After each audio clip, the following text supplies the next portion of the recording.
Rome, the eternal city, steeped in history, where every stone whispers tales of emperors and gladiators. But what if I told you that beneath the bustling streets, beneath the Pantheon's grand dome or the Colosseum's echoing arches, there exists a secret, a subterranean labyrinth untouched for centuries? Join us as we descend into the depths, uncovering stories that will make you question everything you thought you knew about ancient Rome. It's a journey through darkness, intrigue, and the chilling tales of the Forum Magnum, the great marketplace of Rome where emperors met their demise, where plots were hatched in the shadows, and where now beneath the patina of time lies a mystery that has remained unsolved for centuries. Our story begins at the Forum Magnum, the heart of ancient Rome. Here, under the watchful gaze of the Capitoline wolf and the looming presence of the Temple of Saturn, where legend says Romulus slew his twin brother Remus after a quarrel over the city's founding. The ground rumbled with the energy of thousands of voices. Merchants hawked their wares, politicians debated, and the air buzzed with the gossip of a city that never sleeps. But as the sun dipped below the horizon, casting long shadows across the marble, the Forum transformed. The lively chatter faded, replaced by the rustling of unseen creatures and the whisper of tales best left untold. It was here in these hallowed halls that the great Caesar Augustus, the first emperor of Rome, took his final breath.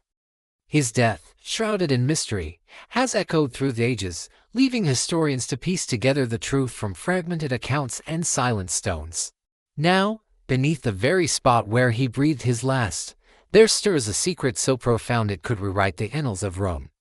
As you stand before the Largo de Tor Argentina, plaza nestled between the ruins of the Forum Magnum and the Palatine Hill, imagine the ghost of Augustus himself standing beside you. He points not to the Temple of Apollo, nor to the Senate House where he once held court, but to a gaping hole in the ground covered with a simple plaque.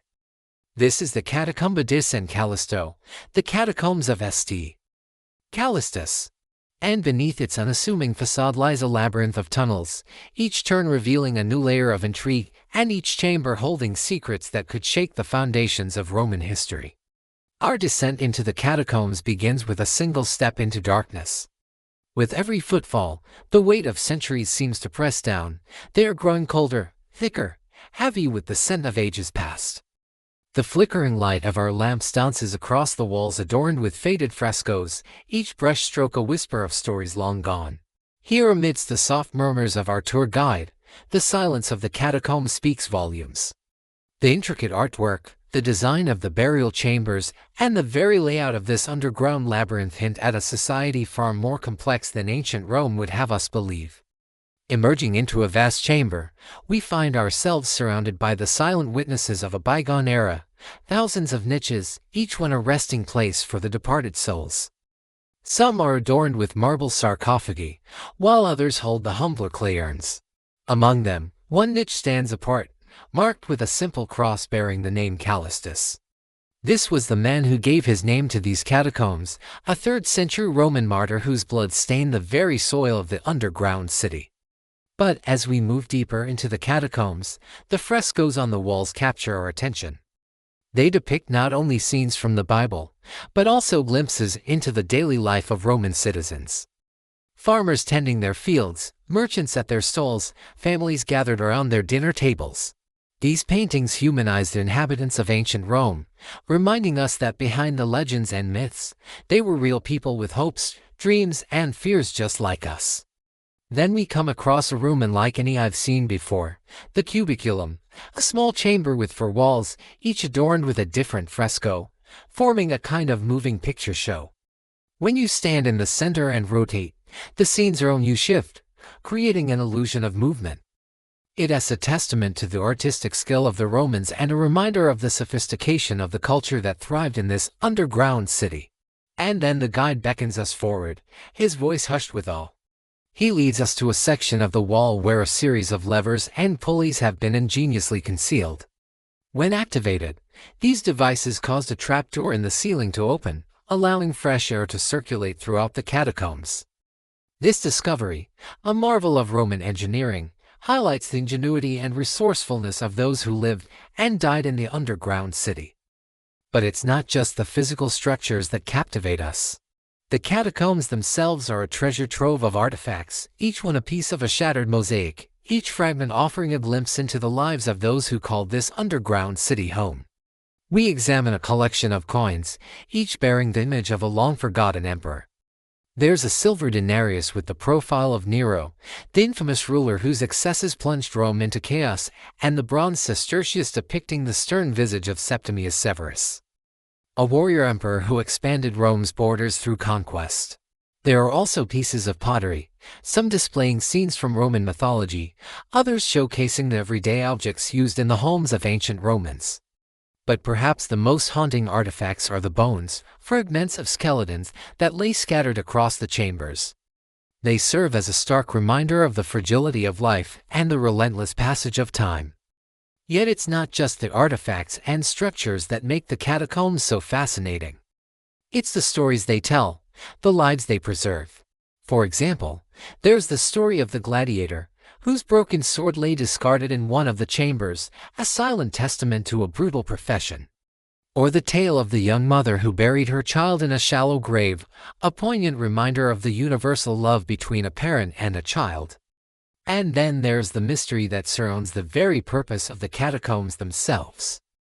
Were they merely a burial ground, a place to lay the dead to rest, or was there more to these tunnels beneath the bustling streets of Rome? As we continue our exploration, we discover evidence of daily life, suggesting that the catacombs were not just a place of death, but also a community. There are signs of shops and workshops, even a school. It seems that those who lived in the underground city made it their home, finding solace and community in the shadows. The closer we look, the more we realize that the catacombs were not just a refuge for the dead, but a microcosm of Roman society, a place where people lived, worked, and died. And as we make our way through the labyrinth of tunnels, we can't help but feel a sense of connection with those who came before us, a feeling that we are part of something bigger than ourselves. But the secrets of the catacombs don't end there. There are stories of early Christian martyrs, men and women who sacrificed their lives for their beliefs, and whose legacy lives on in the very stones of the catacombs. One such martyr was Saint Agnes, a young woman who refused to renounce her faith despite the threats of the Roman authorities. Her story is said to be preserved in the catacombs, a testament to the courage of those who stood up for what they believed in. As we continue our exploration, the air grows thick with anticipation. Our guide leads us to a section of the catacombs where the walls are adorned with a series of cryptic symbols. At first glance, they seem like nothing more than random markings, but upon closer inspection, we begin to see patterns, connections, and a language that transcends time. These symbols, known as catacomb burials, played a vital role in the early days of Christianity. They were used to identify the remains of martyrs, to commemorate their sacrifice, and to guide the faithful through the labyrinthine tunnels of the underground city. The more we learn about these symbols, the more we realize that they are not just markers of death, but also beacons of hope. They represent the resilience of the human spirit, the unwavering belief in the power of love over hate, and the triumph of good over evil. But as our tour draws to a close, we can't help but feel a sense of unease.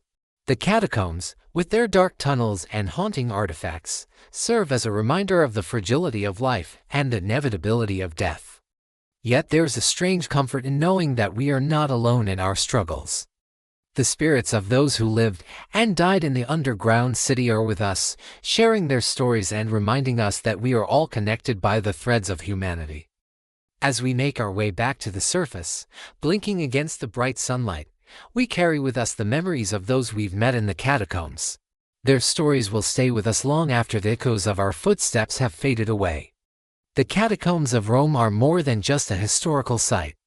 They are a testament to the resilience of the human spirit, a reminder of the power of love, and a place where the past and present converge to create a timeless experience. If you found this video captivating, please let me know in the comments section below. And don't forget to like and share for more historical adventures. Until next time, keep exploring the hidden corners of our world and uncovering the secrets that lie beneath the surface.